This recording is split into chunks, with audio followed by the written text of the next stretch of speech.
ঢাকার দক্ষিণ কেরানীগঞ্জে রূপালী ব্যাংকে হানা দিয়েছে দুই ডাকাত। তারা ব্যাংকের 7 কর্মকর্তাকে জিম্মি করে 15 লাখ টাকা মুক্তিপণ দাবি করেছে।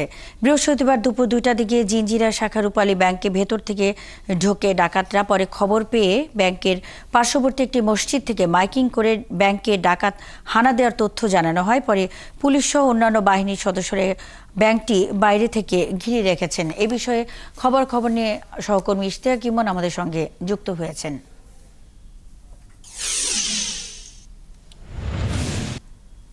ইমন, রূপালী ব্যাংকে ডাকাতির চেষ্টা, কেরানীগঞ্জে ব্যাংকটি ঘিরে রেখেছে আইন শৃঙ্খলা বাহিনী ও স্থানীয় জনতা। আপনি আছেন সেখানে, সবশেষ কি খবর আছে আপনার কাছে?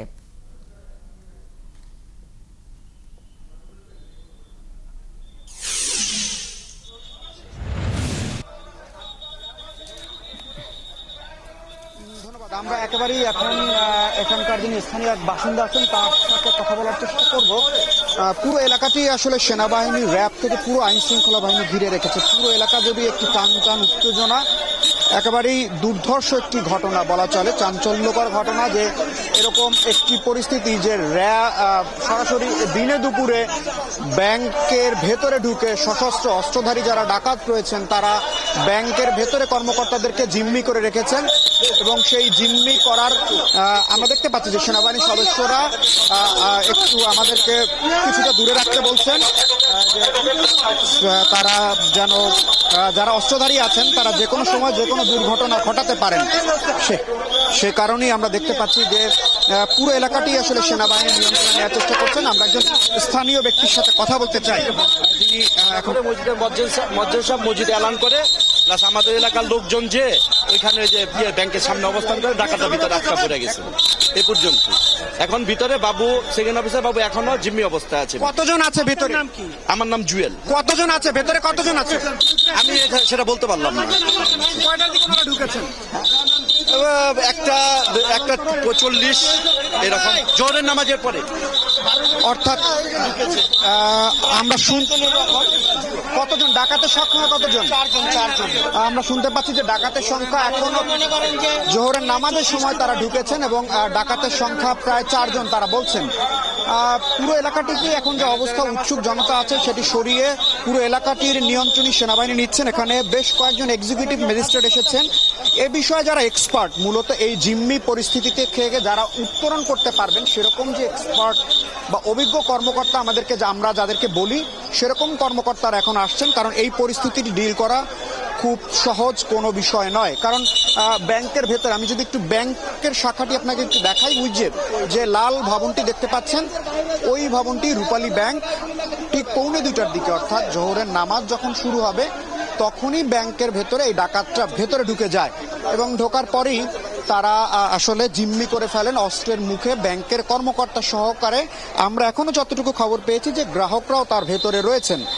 এরপরেই মূলত এলাকাবাসী যখন বিষয়টি টের পান, এলাকাবাসী পুরো এলাকাটি ঘিরে ফেলেন। এরপরে পুলিশকে খবর দেওয়া হলে পুলিশ এবং র্যাব এসে পুরো এলাকাটি ঘিরে ফেলেছে। এখন বিপুল সংখ্যক সেনাবাহিনীর সদস্যরা এখানে এসেছেন এবং সেনাবাহিনীর বেশ কয়েকজন এক্সিকিউটিভ ম্যাজিস্ট্রেট আমরা দেখতে পাচ্ছি, নির্বাহী হাকিম, তারাও এখানে এসেছেন। এখন ব্যাংকের ভেতরে কতজনকে জিম্মি করা হয়েছে সে ব্যাপারে আইন শৃঙ্খলা বাহিনী এখনো নিশ্চিত নয়। ধারণা করা হচ্ছে, আমরা যতটুকু শুনতে পাচ্ছি 12 থেকে 20 জনের মতো একটি সংখ্যা হতে পারে। তার মধ্যে ব্যাংকের কর্মকর্তা হতে পারেন 7 জন, এই ধারণা দেয়া হয়েছে। আপনি যে ভবনটি পাশের একটি ভবনে দেখতে পাচ্ছেন যে এখনো পাশের একটি ভবন থেকে তারা কিন্তু পাশের ভবনে যারা আছেন তাদেরকেও সরিয়ে দেওয়া হচ্ছে। কারণ অস্ত্রধারী যারা ডাকাত রয়েছেন তারা যে কোনো মুহূর্তে যে কোনো অনাকাঙ্ক্ষিত ঘটনা ঘটাতে পারেন। ভেতরে এই জিম্মি পরিস্থিতি ডিল করার জন্য প্রশাসনের যারা কর্মকর্তা আছেন, যারা জিম্মি রয়েছেন তাদেরকে উদ্ধারের জন্য এক ধরনের চেষ্টা চালাচ্ছেন এবং সেখানে আমরা দেখতে পাচ্ছি যে সেনাবাহিনীর সদস্যরা এখানে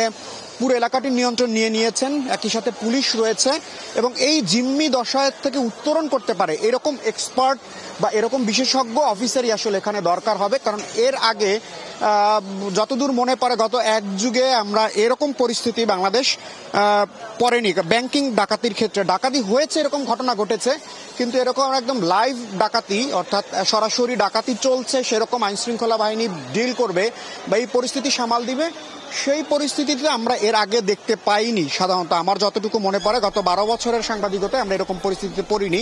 জঙ্গি হামলার কিছু ঘটনা আমরা দেখেছি, কিন্তু এর বাইরে এখন এই পরিস্থিতি সামাল দেওয়ার জন্য যে ব্যাংকের কর্মকর্তারা ভেতরে আছেন তারা কতজন আছেন সেটি ব্যাংকের যারা এই ব্রাঞ্চ দেখাশোনা করেন ঢাকা থেকে তারা এসে নিশ্চিত করতে পারবেন যে ঠিক কতজন ব্যাংক কর্মকর্তা ভেতরে আছে। আমরাও সেই তথ্য নেওয়ার চেষ্টা করছি। আমরা কিছুক্ষণ আগেই এখানে পৌঁছেছি। দুজন নির্বাহী ম্যাজিস্ট্রেট আমরা দেখতে পাচ্ছি যে সেনাবাহিনীর নেতৃত্বে তারা এগিয়ে যাচ্ছেন সামনের দিকে। সেনাবাহিনী সহকারে দুজন নির্বাহী ম্যাজিস্ট্রেট যাচ্ছেন। যেহেতু ডাকাতরা ভেতরে আছে এবং সেখানে হোস্টেজ রয়েছে, অর্থাৎ জিম্মি অবস্থায় ব্যাংক কর্মকর্তা এবং গ্রাহক পর্যায়েও থাকার কথা রয়েছে, সে কারণে এখানে অনেক বড় বেশি ঝুঁকি রয়েছে যে যারা জিম্মি অবস্থায় রয়েছেন তারা যেন কোনোভাবেই এই ক্ষতির সম্মুখীন না হয়।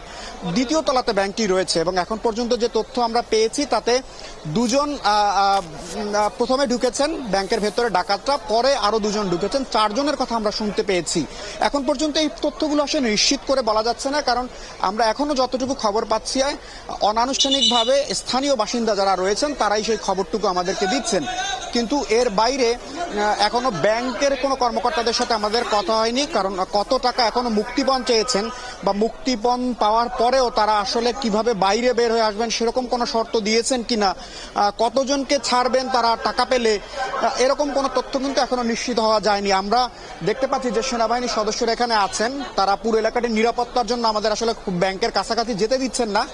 এখানে যেহেতু তারা অস্ত্র হাতে রয়েছে সে কারণেই তারা নিরাপত্তার জন্য আসলে সাধারণ মানুষ যারা রয়েছেন তাদেরকে দূরে সরিয়ে রাখছেন। এমনকি আমরা যারা গণমাধ্যম কর্মী এখানে সংবাদ সংগ্রহের জন্য এসেছি তাদেরকেও দূরে সরিয়ে রাখা হচ্ছে, কারণ যে কোনো সময় যে একটি হস্টাইল সিচুয়েশন রয়েছে সেটির কারণে দুর্ঘটনা ঘটতে পারে। আমি একটু ব্যাংকের ছবিটি আপনাকে দূর থেকে দেখানোর চেষ্টা করি।